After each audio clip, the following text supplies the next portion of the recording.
Les discussions sont animées ce mardi après-midi autour du café. Négocier ou pas avec les djihadistes, le débat, entre ses amis du moins, n'est pas tranché. On ne peut pas négocier avec eux, jamais de la vie. Ou soit on a perdu la guerre, on le donne pour le pays entier, c'est fini.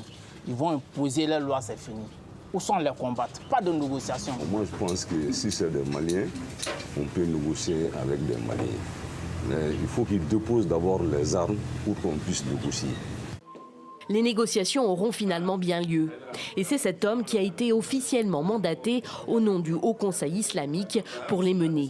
Mohamed Moufa Haïdara est convaincu que c'est la meilleure manière de mettre fin au conflit qui ensanglante le Mali depuis près de 10 ans. Le Mali, c'est un vieux pays traditionnel, un pays qui a la coutume entre nous de dialoguer. Quand il y a des grandes crises, on trouve une solution entre nous. On sait que Yaga Agali et Amadou Koufa, ils sont des Maliens d'origine malienne 100%. Maliens, ils ont des parents, des familles, des frères, c'est des musulmans aussi. Les deux interlocuteurs du Haut Conseil islamique sont connus. Iyad Agrali, à gauche, est à la tête du GSIM, le groupe de soutien à l'islam et aux musulmans, la branche malienne d'Al-Qaïda. Amadou Koufa, à droite, est le chef de la Katiba Massina, affilié au GSIM. Pour le Haut Conseil islamique, les autorités maliennes de transition ne font que répondre aux attentes du peuple malien.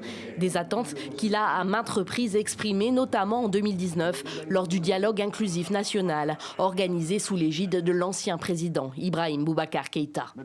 Alors pourquoi maintenant ? Les frictions récentes entre la France et le Mali font certainement partie de l'explication. Ce n'est pas la première fois qu'on parle de dialogue ou de négociation avec ces acteurs armés.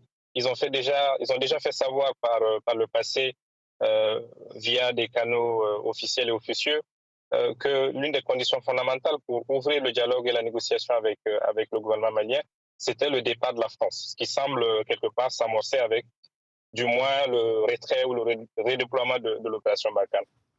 Avant même l'annonce de ce redéploiement, le président français Emmanuel Macron avait affirmé en juin dernier que son armée ne mènerait pas d'opération conjointe avec les forces de pays qui négocient avec des groupes terroristes.